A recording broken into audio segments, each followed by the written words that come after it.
Bismillah. Assalamualaikum warahmatullahi wabarakatuh.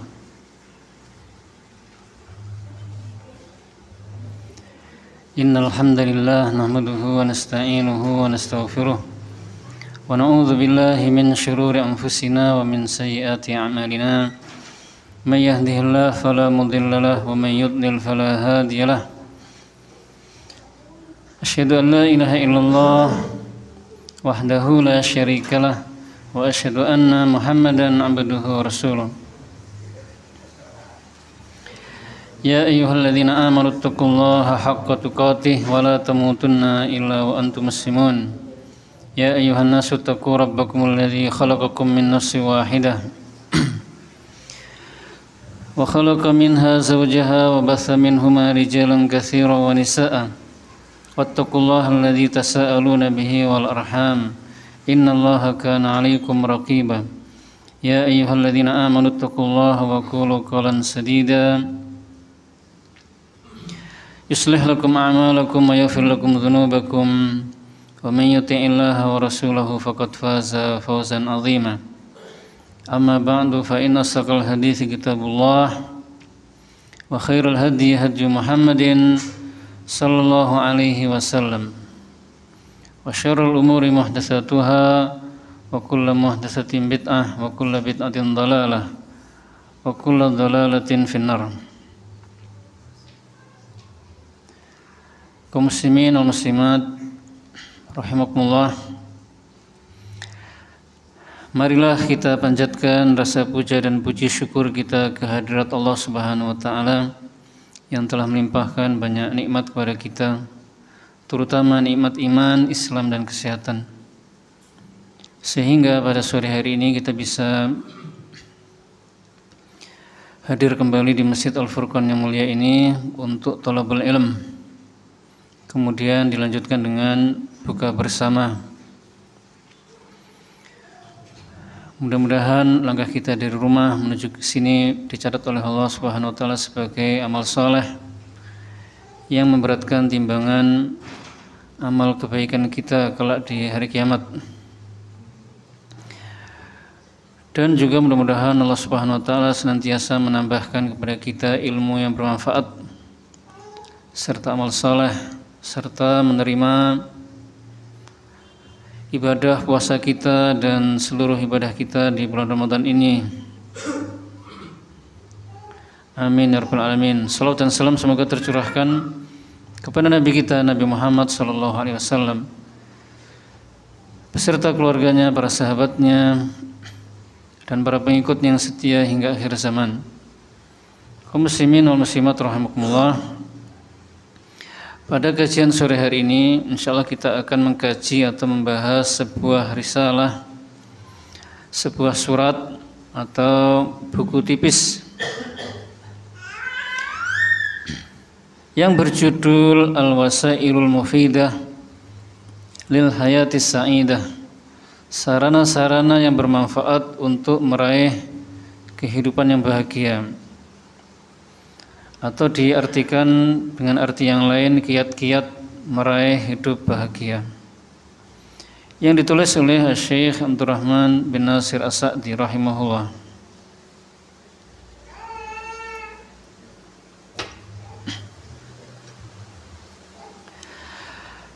Syekh Abdurrahman bin Nasir As-Sa'di menulis buku ini, kiat-kiat meraih kehidupan yang bahagia. Beliau menulisnya sedang dalam keadaan sakit. Ini menunjukkan bahwasanya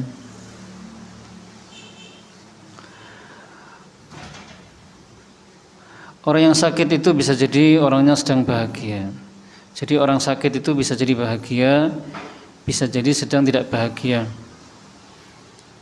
Begitu juga orang yang sehat itu bisa jadi bahagia, bisa jadi sedang tidak bahagia.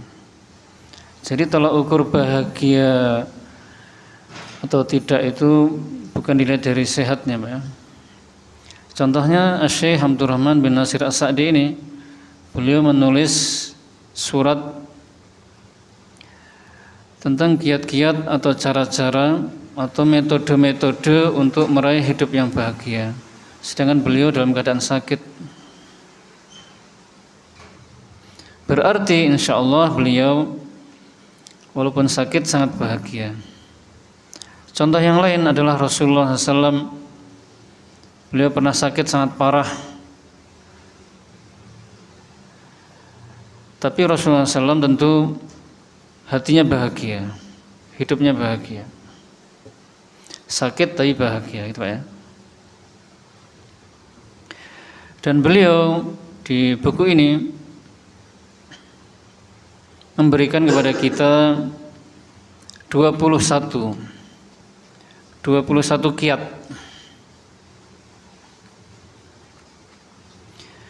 Bukan berarti kiat-kiat untuk meraih bahagia itu hanyalah 21 ini.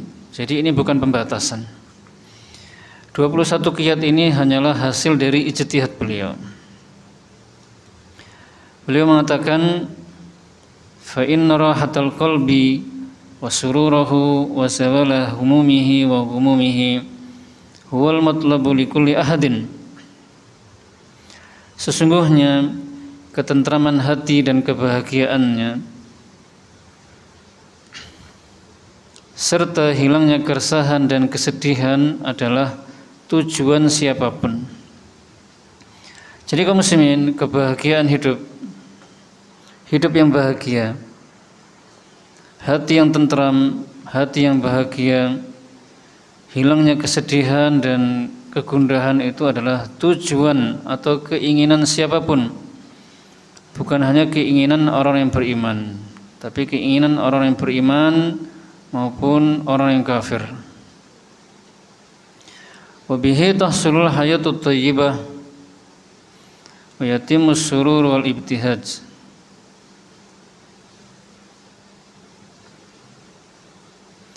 Walidzalika asbabun diniyah wa asbabun tabi'iyah wa asbabun amaliyah. Hidup yang bahagia, hidup yang menyenangkan itu akan terwujud jika terpenuhi sebab-sebabnya. Sebab-sebab terwujudnya hidup yang bahagia itu ada banyak ya, ada 21 lebih bahkan. Tapi semuanya masuk ke 3 sebab ini. Sebab pertama adalah sebab diniyah, sebab agama. Yang kedua adalah sebab tabi'iyah, sebab alami. Dan yang ketiga adalah sebab amaliyah, sebab kesungguhan. Sebab kesungguhan dari diri kita sendiri, mau mengusahakannya apa tidak.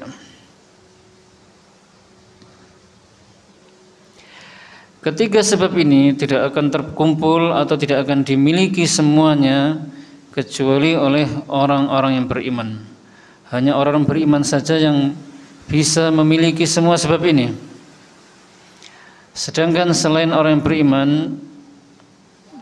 maka mereka tidak bisa memiliki ketiga sebab ini.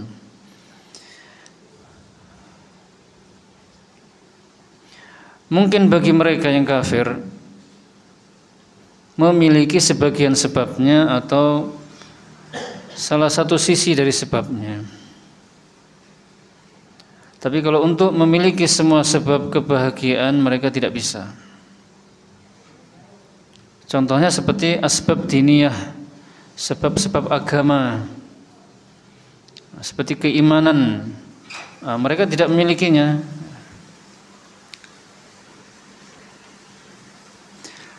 Maka kaum muslimin wal muslimat rahimakumullah,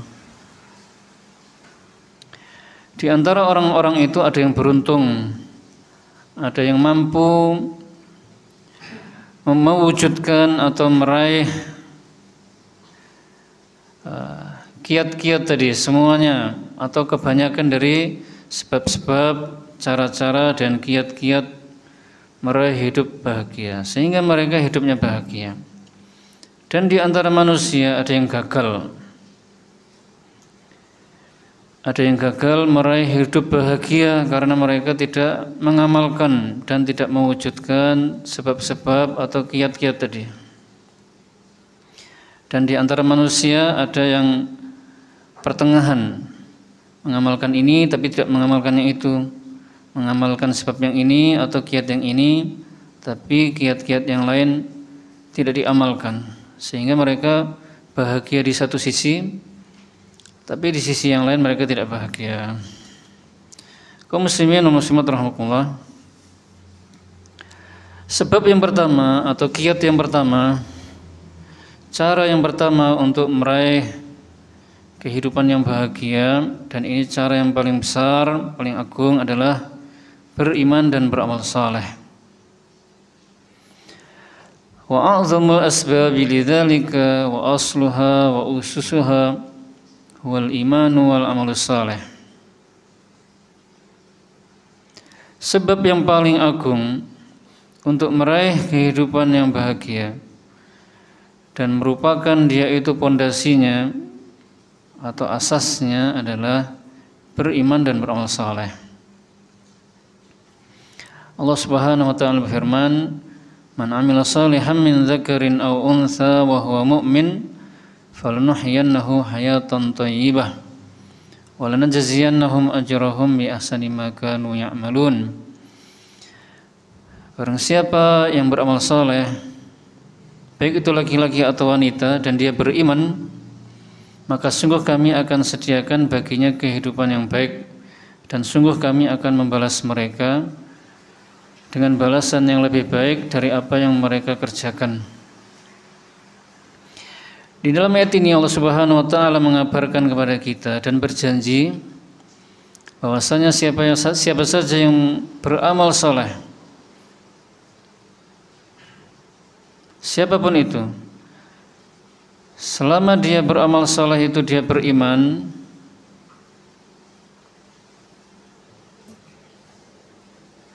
siapa yang beramal saleh, laki-laki dan wanita, dan dia itu beriman, maka sungguh Allah akan menyediakan baginya kehidupan yang baik, maksudnya kehidupan yang bahagia di dunia ini. Allah tidak mengatakan siapa yang beramal saleh dan dia beriman, laki-laki atau wanita, sungguh kami akan menyediakan baginya kekayaan yang melimpah. Allah tidak mengatakan begitu. Allah juga tidak mengatakan kami akan berikan kepadanya anak yang banyak, atau jabatan yang tinggi, atau kami jadikan wajahnya semakin tampan misalnya. Allah tidak mengatakan begitu.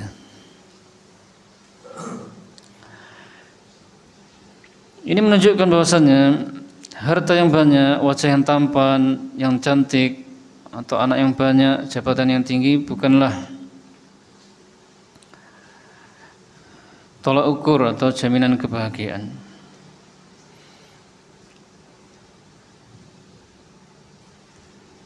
Maka jaminan kebahagiaan pokoknya adalah beriman dan beramal saleh. Bahagia di dunia, terlebih-lebih lagi di akhirat. Allah mengatakan wala najziyannahum ajrahum bi ahsani ma kanu ya'malun. Balasannya lebih baik, yaitu surga. Wa sababu dzalika wadihun fa innal mu'minina billahi al-imanus sahih al-muthmiru lil amali salih al-muslihu lil qulubi wal akhlaqi wad dunya wal akhirah.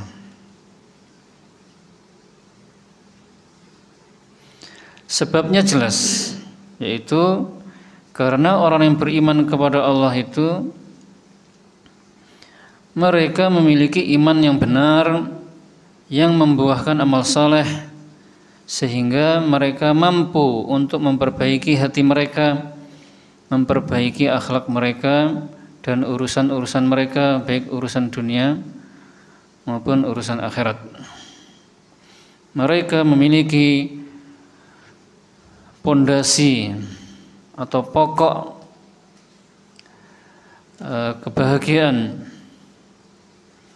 yang mana dengan pokok itu atau kiat itu atau sebab itu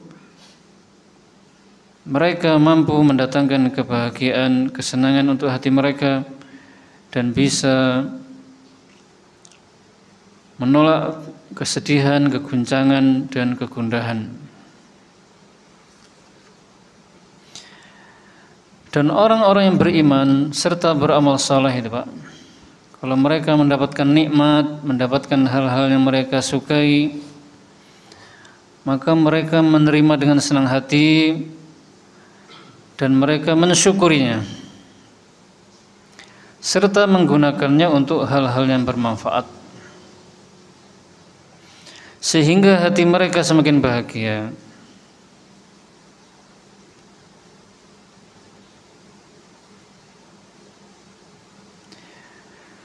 Kemudian orang yang beriman, mereka kalau mendapatkan musibah atau hal-hal yang tidak disukai,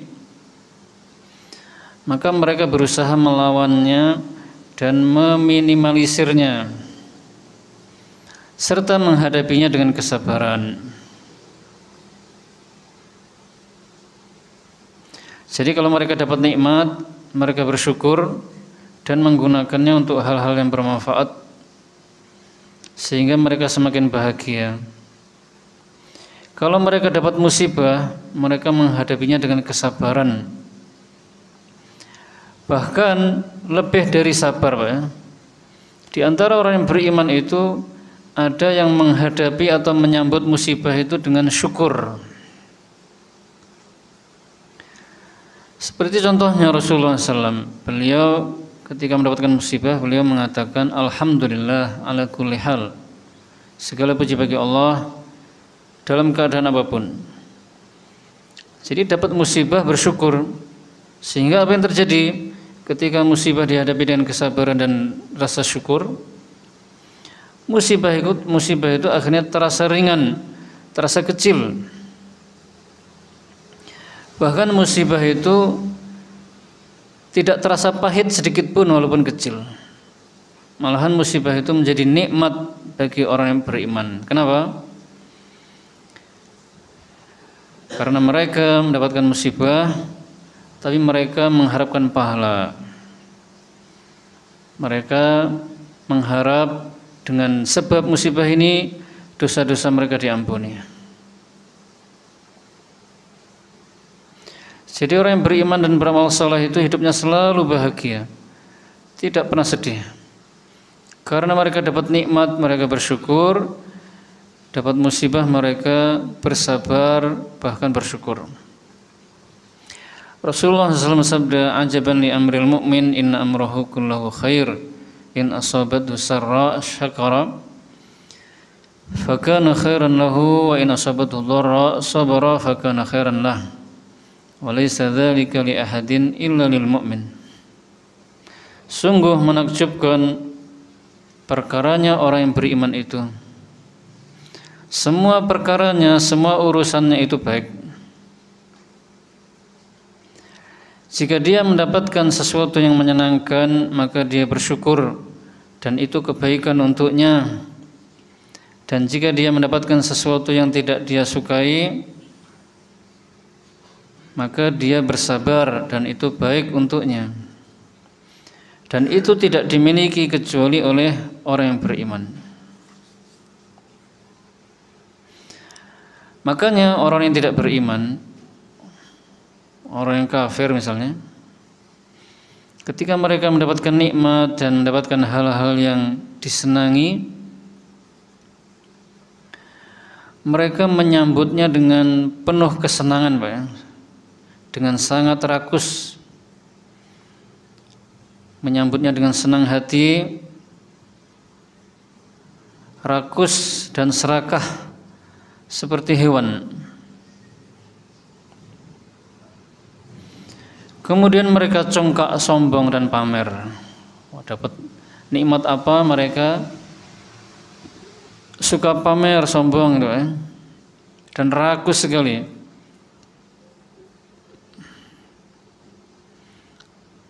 Apalagi misalnya dapat harta melimpah, mereka rakus lagi, ingin menambah terus.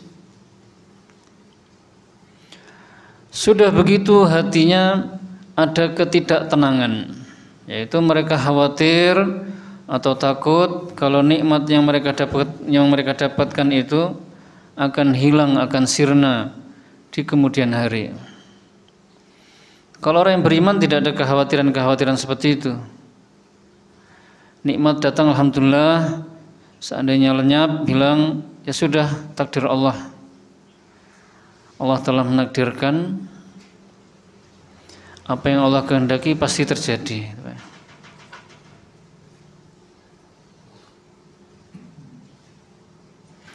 Kalau orang kafir itu walaupun dapat nikmat banyak, bahagia, kemudian tambah sombong, kemudian akhlaknya juga semakin menyeleweng gara-gara dapat nikmat yang melimpah itu. Sudah begitu ditambah lagi rasa khawatir yang luar biasa, nikmat itu khawatirnya hilang.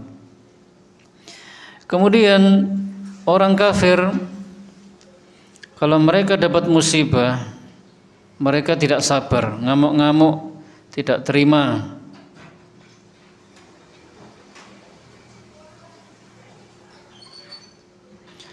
Bahkan ada yang sampai sakit, sedih kemudian sakit, baik sakit saraf saraf kepalanya, saraf hatinya, kemudian sakit badannya, bahkan sampai akhirnya bunuh diri. Dan itu sering kita lihat Pak ya, dari berita misalnya. Ketika dapat nikmat lupa, sombong, dan takut nikmat itu lenyap. Ketika dapat musibah, mereka sengsara sekali, seakan-akan mereka hancur gitu. Dan akhirnya ada yang bunuh diri. Kalau orang beriman dapat musibah, dapat kemiskinan, sakit, dan yang lain sebagainya, mereka menghadapinya dengan sabar, bahkan bersyukur, dan itu menghilangkan kesedihan-kesedihan dalam hatinya dan memunculkan kebahagiaan-kebahagiaan dalam hatinya.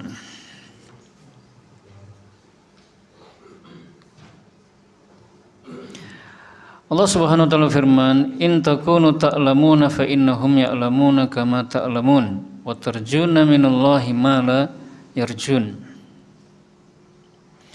Jika kalian orang yang beriman menderita dan sakit, maka sesungguhnya mereka orang yang kafir itu juga menderita dan sakit. Sebagaimana kalian menderita dan sakit, hanya saja kalian mengharapkan dari Allah apa yang tidak mereka harapkan.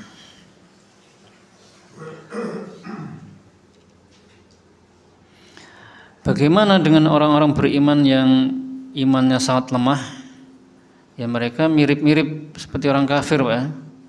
Kalau dapat nikmat ya tadi itu, sombong, rakus, dan khawatir nikmatnya itu akan hilang di kemudian hari. Kalau dapat musibah, ya, mereka tidak terima, marah-marah.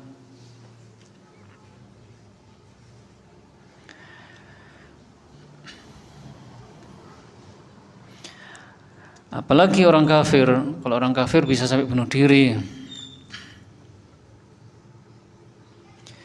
Kaum muslimin wa muslimat rahimakumullah.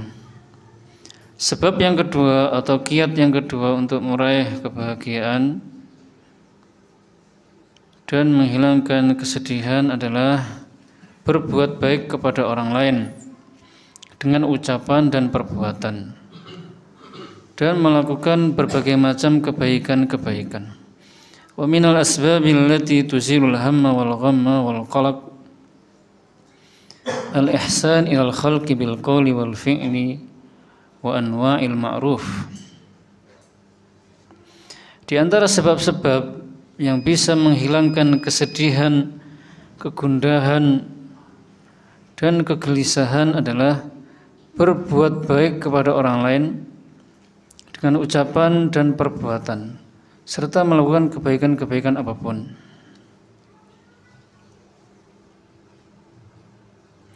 Jadi kaum muslimin, kalau kita ingin bahagia, berbuat baiklah kepada orang lain dengan ucapan yang baik, yang menyenangkan hati, ucapan yang lembut.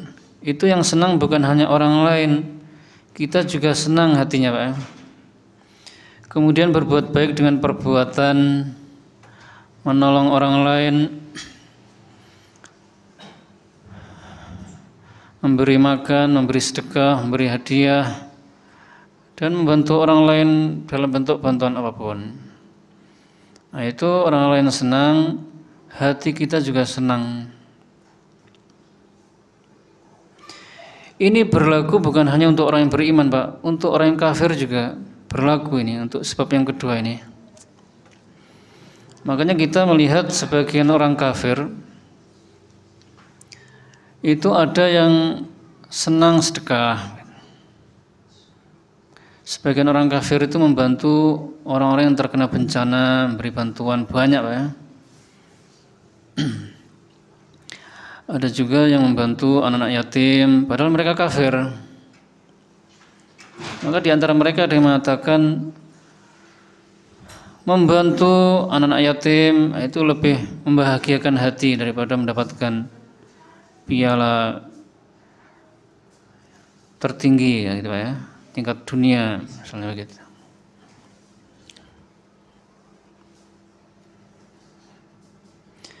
Dan ternyata Allah langsung membalasnya di dunia. Tapi kalau yang berbuat baik kepada orang lain itu orang kafir, memang langsung dibalas di dunia. Di akhirat tidak dibalas lagi. Berbeda dengan orang yang beriman. Kalau orang beriman itu berbuat baik kepada orang lain,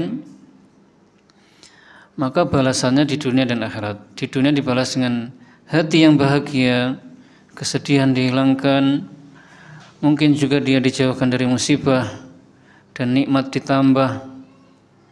Di akhirat balasannya lebih besar. Allah Subhanahu wa taala firman, "In ahsantum ahsantum li anfusikum wa in asatum falaha." Jika kalian berbuat baik, maka sebenarnya kalian itu berbuat baik kepada diri kalian. Dan jika kalian berbuat buruk, maka sebenarnya kalian berbuat buruk kepada diri kalian sendiri. Allah SWT firman, wa ahsin kama ahsanallahu ilaik, dan berbuat baiklah kepada orang lain sebagaimana Allah berbuat baik kepadamu. Rasulullah SAW sabda, wallahu fi aunil abdi maka al abdu fi auni akhi, dan Allah senantiasa menolong hambanya selama hambanya itu selalu menolong saudaranya. Jadi bukan hanya dibalas kebahagiaan dalam hati, kesedihan dihilangkan, tapi Allah juga selalu membantu kita, Pak, kalau kita suka membantu orang lain dan berbuat baik kepada orang lain. Belum lagi di akhirat. Dan juga perbuatan baik apapun itu membahagiakan hati, menghilangkan kesedihan. Kebaikan apapun, baik itu kebaikan kepada orang lain yang kaitannya dengan hak orang lain atau hak Allah Subhanahu wa taala. Sebab yang ketiga atau kiat yang ketiga adalah menyibukkan diri dengan melakukan suatu pekerjaan atau mengkaji suatu ilmu yang bermanfaat. Wa min asbabi daf'il qalqin nashi' an tawtiril a'sab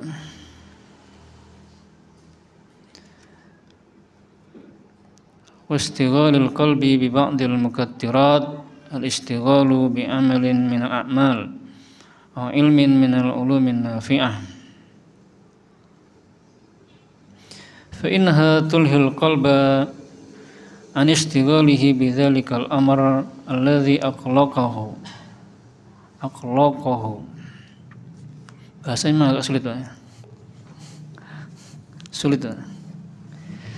Sebab yang ketiga atau kiat yang ketiga adalah di antara sebab-sebab untuk menangkis atau menghilangkan kegelisahan yang muncul karena ketegangan saraf dan kekalutan hati disebabkan hal-hal yang mengeruhkan pikiran adalah menyibukkan diri dengan melakukan suatu pekerjaan atau mengkaji suatu ilmu yang bermanfaat. Dengan cara itu akan menjadikan hati lupa, Pak, ya, kepada kesedihan-kesedihan yang sedang menimpa. Kegelisahan, kegundahan, kekalutan yang menimpa itu bisa hilang atau terlupakan, sehingga hati senang, semangat bertambah. Jadi contohnya pekerjaan yang tentunya pekerjaan yang bermanfaat Pak ya, minimal yang mubah, bukan pekerjaan yang haram. Mungkin naik sepeda itu kan juga bermanfaat Pak, bisa menghilangkan kesedihan. Tapi bagi mereka yang suka sepedahan ya.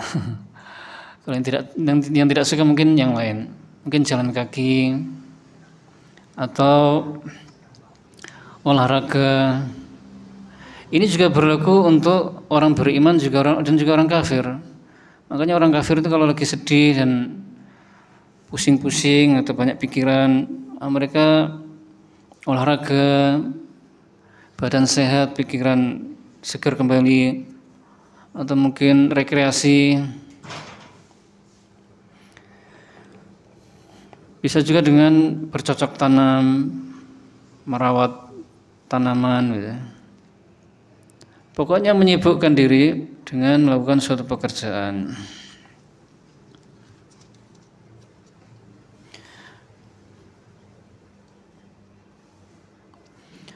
Hanya saja kalau orang kafir manfaatnya hanya duniawi Pak ya. Sedihnya hilang, selesai gitu. Kalau orang yang beriman melakukan pekerjaan-pekerjaan duniawi, hati senang, semangat bertambah, kesedihan hilang, namun juga mendapatkan pahala. Karena apa? Biasanya orang yang beriman itu ada niatan yang baik.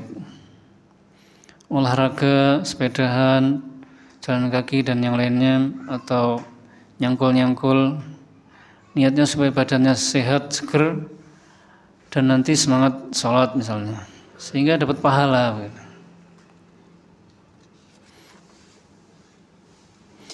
Kemudian juga perlu diketahui bahwasanya menyibukkan diri dengan pekerjaan tertentu itu hendaknya pekerjaan yang disenangi dan digandrungi.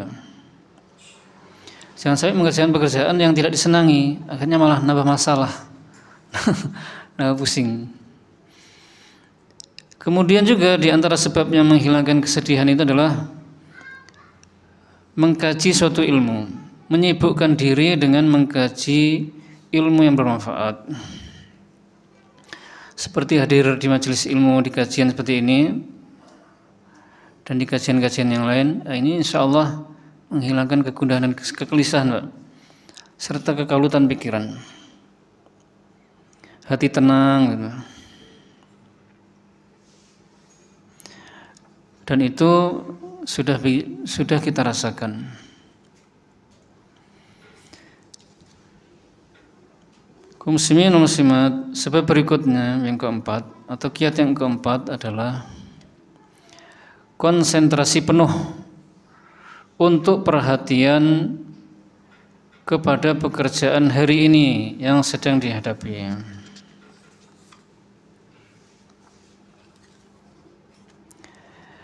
Wa mimma yadfa'u bihil ham wal qalaq ijtima'ul fikri kullihi 'alal ihtimam bi'amalil yaumil hadir wa qat'uhu 'anil ihtimam fil waqtil mustaqbal wa 'anil huzni 'alal waqtil madi. Di antara sebab atau kiat untuk menangkis dan menghilangkan kesedihan dan kegundahan adalah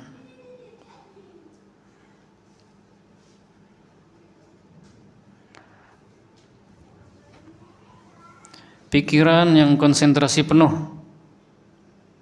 untuk perhatian kepada pekerjaan hari itu yang sedang dihadapi dan memutus perhatian terhadap hal-hal yang jauh di masa mendatang serta memutus perhatian dan memikirkan hal-hal yang tidak disukai dari hal-hal yang telah lalu.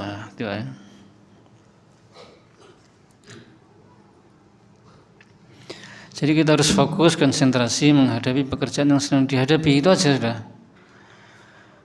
Jangan memikirkan hal-hal yang lalu, yang telah lalu, kegagalan, musibah yang telah lalu dipikirkan. Akhirnya karena memikirkan hal yang telah lalu, kesedihan yang telah lalu, pekerjaan yang sekarang bisa tidak beres nanti Pak, tidak selesai, terganggu. Dan itu adalah kebodohan dan tidak diterima oleh akal yang sehat. Begitu juga memikirkan hal-hal yang akan datang yang terlalu jauh. Seperti misalnya anak SMP memikirkan tentang pekerjaan nanti bagaimana, ini kan terlalu jauh. Nikahnya nanti dengan siapa ya? Nanti bangun rumah bagaimana? Nah, itu kan masih terlalu jauh ya.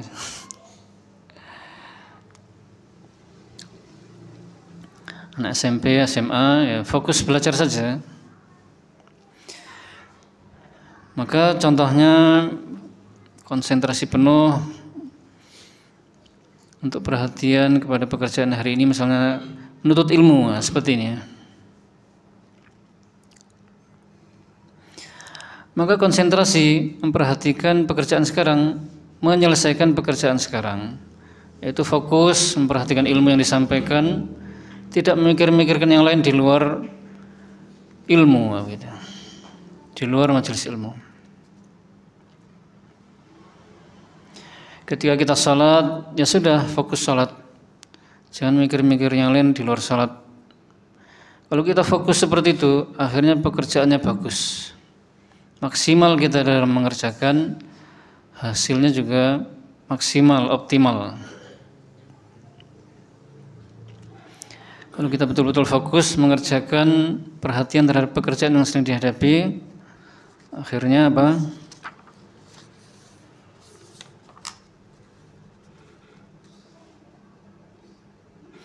Melaksanakannya bagus, ya. Hasilnya juga bagus. Dan Rasulullah SAW memberikan contoh kepada kita untuk minta perlindungan kepada Allah dari al-huzn dan al-ham. Al-huzn itu artinya kesedihan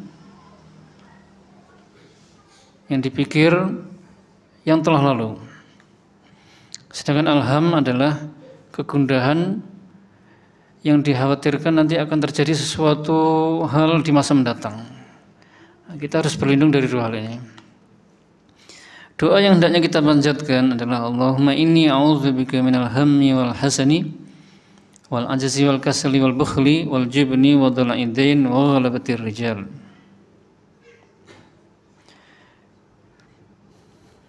Ya Allah, sesungguhnya aku berlindung kepadamu dari kegundahan dan kesedihan, dari kelemahan dan kemalasan, dari ketakutan dan kebakhilan, dari terlilit hutang dan dari perbuatan sewenang-wenang orang lain. Jadi kaum muslimin, kita jangan memikirkan perkara-perkara yang telah lalu, yang menyedihkan, yang gagal, perkara-perkara yang lalu, yang buruk, yang gagal.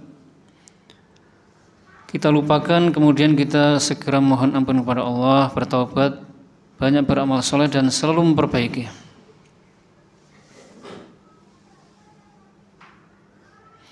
Kemudian juga jangan terlalu khawatir tentang masa depan.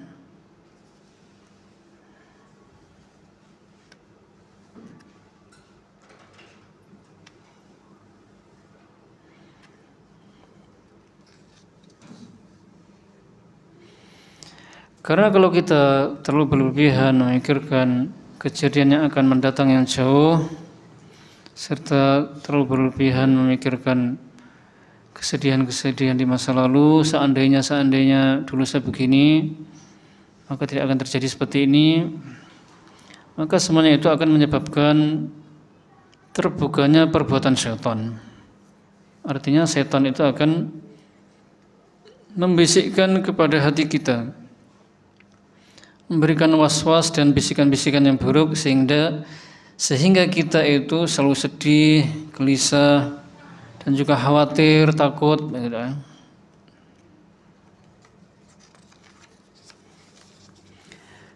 Berikutnya yang kelima, kiat yang kelima adalah memperbanyak zikir kepada Allah Subhanahu wa taala. Wa min akbaril asbab min syirahis sadr wa tuma'ninatihi al-iktsar min zikrillah. fa inna lidzalika ta'tsiran ajiban fi insyirahis sadr wa tuma'ninatih. Di antara sebab terbesar untuk kelapangan dada, kelapangan hati dan ketenangannya adalah memperbanyak berzikir kepada Allah. Sesungguhnya berzikir kepada Allah dengan banyak itu benar-benar sangat menakjubkan, memberikan pengaruh yang sangat menakjubkan untuk kelapangan hati dan ketenangan hati, serta untuk menghilangkan kesedihan-kesedihan. Karena Allah sudah berjanji, Allah sudah menyatakannya, tidak mungkin Allah berbohong. Ala bi dzikrillahi tatmainnul qulub. Ketahuilah bahwasanya dengan berzikir kepada Allah, hati menjadi tenang. Berzikir kepada Allah itu macam-macam, Pak ya. Bisa dengan membaca Al-Quran, bertasbih, subhanallah, alhamdulillah, Allahu Akbar, la ilaha illallah, la ilaha illallah wahdahu la syarikalah, lahul mulku wa lahul hamdu wa huwa ala kulli syai'in qadir, la hawla wa la quwwata illa billah, subhanallah bihamdihi, subhanallah bihamdihi, subhanallahil azim, astaghfirullah, astaghfirullah wa atubu ilaih. Atau bersalawat kepada Nabi, Allahumma shalli wa sallim ala nabiyina Muhammad. Atau zikir-zikir yang lainnya. Ada zikir-zikir yang muqayyad dan ada zikir-zikir yang mutlak. Ada zikir-zikir yang dibatasi oleh waktu dan ada yang tidak dibatasi oleh waktu, mutlak. Hendaknya selalu kita amalkan agar hati kita bahagia, kesedihan hilang. Yang keenam dari kiat meraih kehidupan yang bahagia adalah menyebut-nyebut dan mensyukuri nikmat-nikmat Allah Subhanahu wa taala.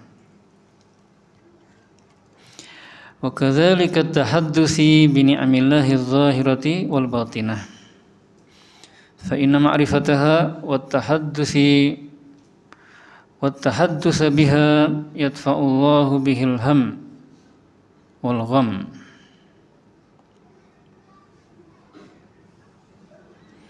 Kiat yang keenam adalah menyebut-nyebut dan mensyukuri nikmat-nikmat Allah yang zahir maupun yang batin, yang tampak maupun yang tidak tampak.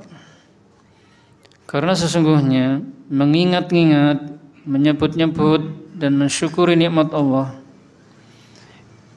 itu akan menghilangkan kesedihan dan kegundahan. Mensyukuri nikmat Allah itu dengan tiga, Pak ya, dengan hati, lisan, ucapan lisan, dan perbuatan anggota badan. Hati meyakini nikmat Allah itu dari Allah, lisan banyak berzikir, anggota badan melaksanakan perintah Allah dan meninggalkan larangan-larangannya. Kalau menyebut-nyebut nikmat Allah itu berarti dengan lisan, ucapan lisan, dan itu diperbolehkan, Pak, diperintahkan oleh Allah. Wa amma bi ni'mati rabbika fahadits. Adapun tentang nikmat Allah maka sebut-sebutlah. Tapi kalau kita menyebut-nyebut nikmat Allah itu niatnya memang bersyukur, Pak ya, bukan pamer atau sombong. Nah itu kalau kita nyebut-nyebut nikmat ke orang lain itu niatnya apa dulu gitu. Kalau pamer atau sombong ya tidak boleh. Kalau maksudnya bersyukur, alhamdulillah anak saya misalnya berhasil begini-begini, alhamdulillah kemarin saya dapat rezeki ini. Maksudnya adalah bersyukur, nah itu boleh dan terpuji.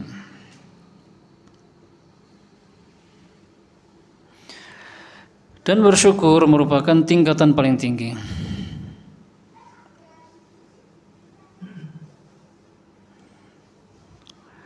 Bersyukur akan menghilangkan kesedihan-kesedihan, Bahkan ketika seseorang ditimpa musibah sakit dan sebagainya, kalau dia bersyukur, maka musibah-musibah itu menjadi nikmat, gitu ya. Kemudian juga apa? Kalau kita mendapatkan musibah, mungkin kita merasa berat, Pak ya. Hendaknya kita membandingkan antara nikmat-nikmat yang telah Allah berikan kepada kita dengan musibah-musibah yang menimpa kita. Jadi nikmat yang Allah berikan kepada kita selama ini dengan musibah yang Allah berikan kepada kita selama ini, bandingkan. Lebih banyak mana dan lebih berat mana?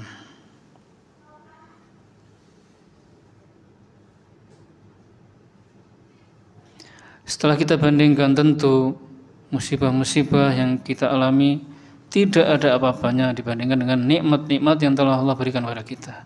Jauh sekali. Contohnya nikmat mata saja, mata yang bisa melihat ini. Ini tidak bisa dibandingkan dengan ibadah kita seperti apapun.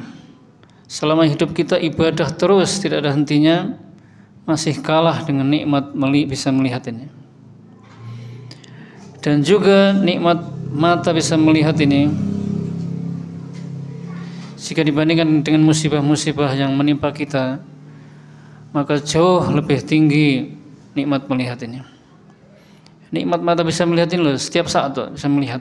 Dari sejak kecil sampai sekarang, nikmat-nikmat Allah itu terus berjalan. Sedangkan musibah itu kan hanya kadang-kadang, tidak setiap saat.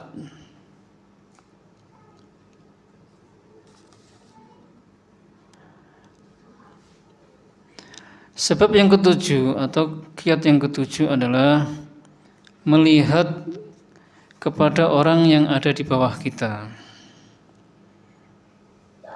Maksudnya melihat orang-orang yang ada di bawah kita dari segi duniawi, bukan masalah ukhrawi, ketaatan, bukan. Rasulullah SAW sabda, "Unzuru ila man huwa asfala minkum wa la tanzuru ila man huwa fawqakum. Fa innahu ajdaru an la tazdaru ni'matallahi 'alaikum." Lihatlah kepada orang-orang yang ada di bawah kalian, jangan melihat kepada orang-orang yang ada di atas kalian. Dengan begitu, kalian tidak akan meremehkan nikmat yang telah Allah berikan kepada kalian.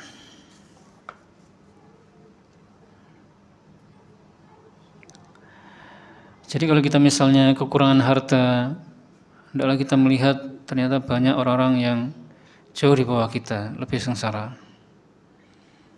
lebih miskin. Kalau kita sakit, ternyata lebih banyak orang-orang yang sakitnya parah. Dan hendaknya selalu seperti itu, sehingga hati kita bahagia, hilang kesedihan dan kegundahan.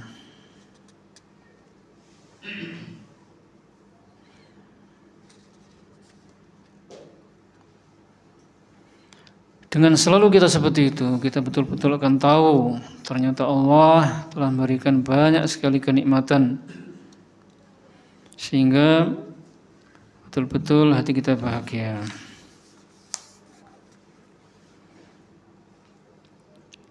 Kiat yang ke-8 adalah melupakan cobaan yang telah lalu.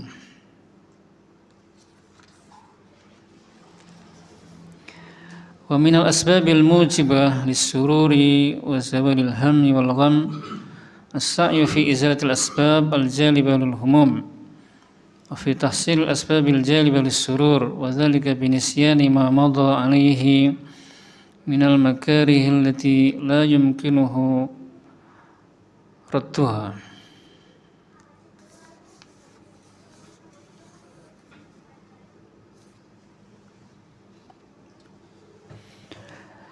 Di antara sebab untuk mendatangkan kebahagiaan dan menghilangkan kesedihan adalah berusaha melupakan cobaan-cobaan dan kegagalan-kegagalan yang telah lalu. Jangan dipikir lagi. Yang penting sekarang kita harus memperbaiki, lebih baik. Untuk apa yang terlalu dipikirkan? Kalau tidak ada perbaikan, gitu ya. Kiat berikutnya adalah memohon kepada Allah pembenahan dalam segala urusan. Memohon kepada Allah perbaikan atau pembenahan dalam segala urusan. Di antara permohonan yang dicontohkan oleh Rasulullah SAW atau doa yang dicontohkan oleh Rasulullah SAW adalah Allahumma aslih li dini alladhi huwa ismatu amri wa aslih li dunyaya allati fiha ma'ashi wa aslih li akhirati allati ilaiha ma'adi waj'alil hayata ziyadatan li fi kulli khair waj'alil mauta rahatan li min kulli syarr. Ya Allah, perbaikilah untukku agamaku yang mana dia adalah benteng urusanku, dan perbaikilah untukku duniaku yang di dalamnya kehidupanku, dan perbaikilah untukku akhiratku yang kepadanya tempat kembaliku, dan jadikanlah kehidupan ini sebagai tambahan untukku, tambahan kebaikan, dan jadikanlah kematian sebagai tempat istirahatku dari segala keburukan. Dan juga doa yang lain dicontohkan, Allahumma rahmatuka arju fala takilni ila nafsi tarfata ain wa aslih li sya'ni kullahu la ilaha illa anta.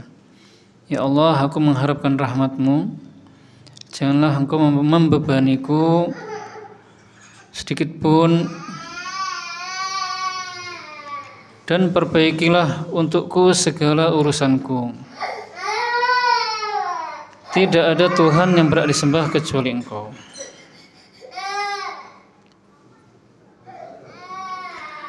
Jika kita kaum muslimin membaca doa tadi dengan khusyuk, dengan hati yang sungguh-sungguh, dengan pikiran yang fokus, dengan niat yang benar, serta berusaha mewujudkan doa yang kita panjatkan tadi, maka Allah Subhanahu wa taala akan mewujudkan apa yang kita panjatkan, apa yang kita harapkan dan kita usahakan.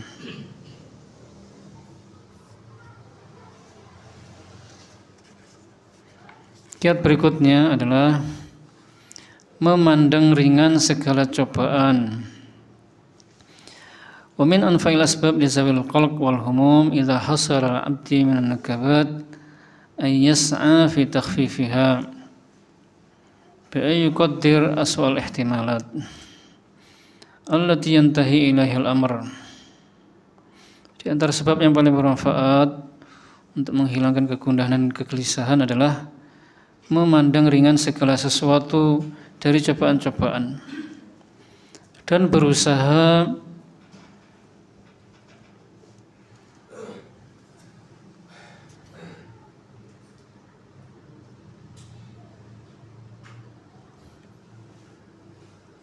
menghilangkannya. Jadi kita harus berusaha memandang ringan segala cobaan.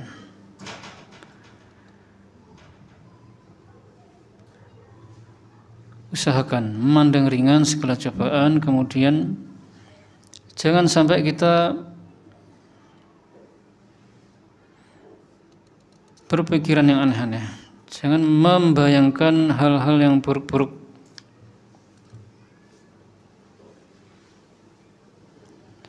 Tapi bayangkan kalau seandainya kita itu malah mendapatkan cobaan yang lebih berat dari ini.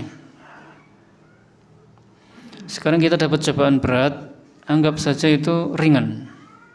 Dan bayangkan seandainya kita, ya Allah, seandainya saya dapat musibah atau cobaan yang lebih berat daripada ini, bagaimana ya? Nah, sehingga cobaan yang sedang kita alami tadi itu terasa ringan. Kiat yang berikutnya yang ke-11. Jangan mudah tergoyang atau terguncang oleh bayangan buruk.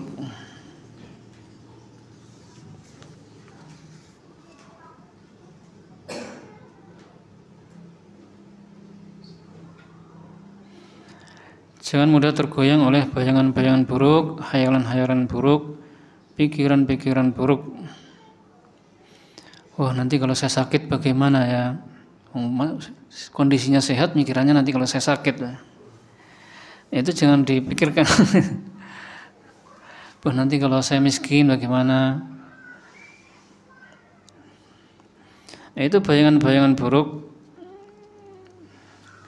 hayalan-hayalan yang jangan sampai merasuk ke dalam pikiran kita atau hati kita.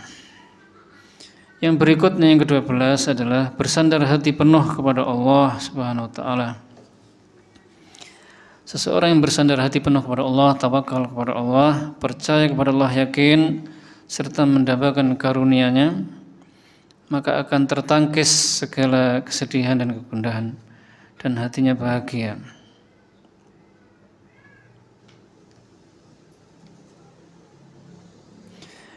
Sebagaimana Allah Subhanahu wa taala firman, "Wa may yatawakkal 'ala Allah fa huwa hasbuh." Barang siapa yang bertawakal hanya kepada Allah, maka Allah akan mencukupi segala urusannya, kebutuhannya.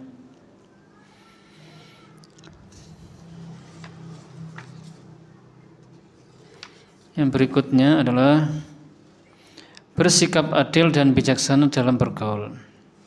Rasulullah SAW bersabda, la yafruqu mu'minun mu'minatan in kariha minha khuluqan radiya minha khuluqan akhar. Janganlah seorang mukmin membenci seorang mukminah jika dia membenci darinya akhlak, maka dia akan menyenangi darinya akhlak yang lain.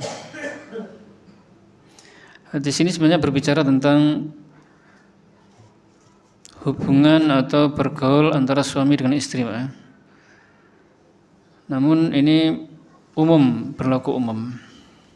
Yang mana seorang suami tidak boleh membenci istrinya gara-gara istri memiliki satu atau dua akhlak yang buruk, yang bukan parah, Pak ya. Kira-kira apa ya? Ya mungkin cerewet begitu. Atau mungkin kalau masak kurang enak, itu kekurangan-kekurangan yang bukan hanya akhlak yang buruk, banyak kekurangan apalah itu ya, kekurangan fisik atau akhlaknya yang buruk. Karena istri memiliki akhlak-akhlak yang sangat mulia yang banyak, yang disenangi. Jangan hanya gara-gara satu, kemudian dia menceraikan atau membenci istri mati-matian. Dan begitu pula sebaliknya. Ini juga berlaku muamalah atau bergaul antara seseorang dengan kerabatnya, orang tuanya, anaknya, atau rekan kerjanya, tetangganya. Karena kalau kita bekerja nanti kita juga akan memiliki teman kerja yang mungkin ucapannya kadang menyakitkan hati, gitu, Pak. Atau tindakannya menjengkelkan. Hendaknya kita menutup mata dari melihat kepada keburukan-keburukan atau kekurangan aib yang ada pada teman kerja kita. Hendaknya kita membuka mata melihat kebaikan-kebaikan dia yang banyak, sisi-sisi baiknya dia. Dengan begitu hubungan kita antara dengan dia langgeng terus, cinta akan terjalin terus. Pokoknya intinya kekurangan-kekurangan yang ada pada teman kita atau istri kita itu maafkan, sudah maafkan.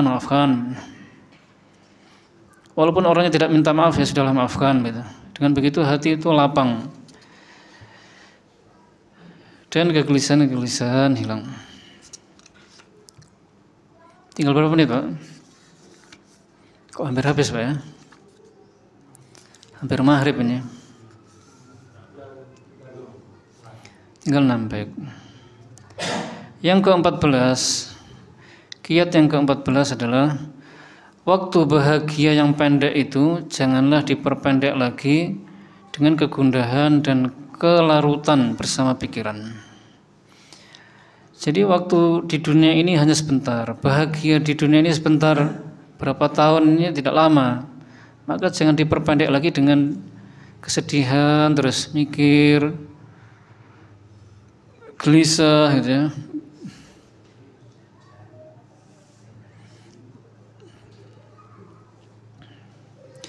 Kemudian kiat yang ke-15 adalah yakinlah bahwasanya cobaan itu kecil dibandingkan dengan besarnya karunia. Ini mirip dengan yang tadi, Pak.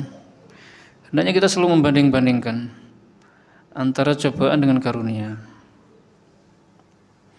Akhirnya kita tahu betapa kecilnya musibah yang menimpa kita, walaupun sebesar apapun tetap masih kecil. Yang ke-16 adalah jangan terpancing emosi oleh tutur kata buruk seseorang yang diarahkan kepada kita. Jadi misalnya ada orang ngolok-ngolok kita, pokoknya selalu menyakiti hati kita, Pak ya. Baik dengan ucapan atau perbuatan, terutama ucapan, maka anggap saja itu angin lalu. Sehingga tidak mengganggu pikiran kita dan hati kita. Ucapan-ucapan buruk yang dilontarkan oleh orang lain kepada kita itu hanyalah membahayakan diri mereka sendiri. Keburukan dan bahaya itu akan kembali kepada dirinya sendiri. Kalau kita sibuk ikut memikirkan juga, diolok-olok dan sebagainya, kita ikut memikirkan apa yang diucapkan itu dipikirkan, akhirnya bahaya itu bukan hanya menimpa kepada yang mengolok saja, tapi bahaya juga menimpa diri kita sendiri, menimpa dua-duanya. Jadi jangan dihiraukan, jangan terpancing emosi. Kalau emosi malah tidak selesai urusannya, hati akan semakin panas. Yang ke-17, kiat yang ke-17 adalah arahkan pikiran ke sesuatu yang bermanfaat.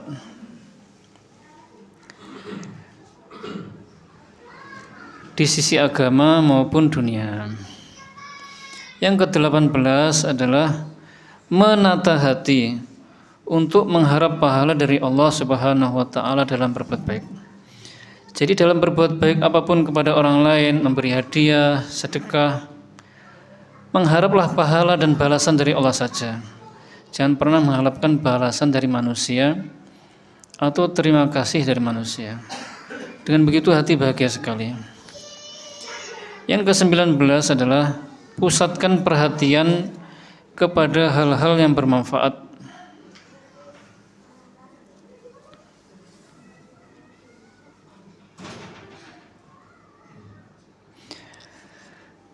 Berbuatlah untuk mewujudkannya dan jangan menoleh kepada hal-hal yang membahayakan dan merugikan. Yang ke-20, selesaikan pekerjaan tepat waktu. Kalau pekerjaan diselesaikan tepat waktu, maka hati tenang dan bahagia, Pak. Tapi kalau tidak dikerjakan tepat waktu, maka pekerjaan-pekerjaan itu semakin numpuk. Pekerjaan yang kemarin, yang lalu numpuk di hari ini.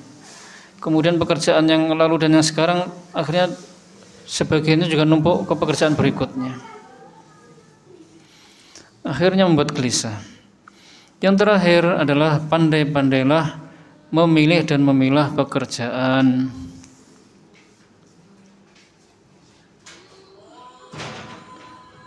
Masuk, Pak? Belum. Memilih pekerjaan ini maksudnya pilihlah yang paling penting dan yang paling kita sukai. Jangan milih pekerjaan yang tidak bermanfaat, pilih yang paling bermanfaat dan yang paling kita sukai. Baik kaum muslimin, kita akhiri. Demikian mudah-mudahan bermanfaat. Subhanakallahumma wa bihamdika asyhadu an la ilaha illa anta astaghfiruka wa atubu ilaik. Assalamualaikum warahmatullahi wabarakatuh.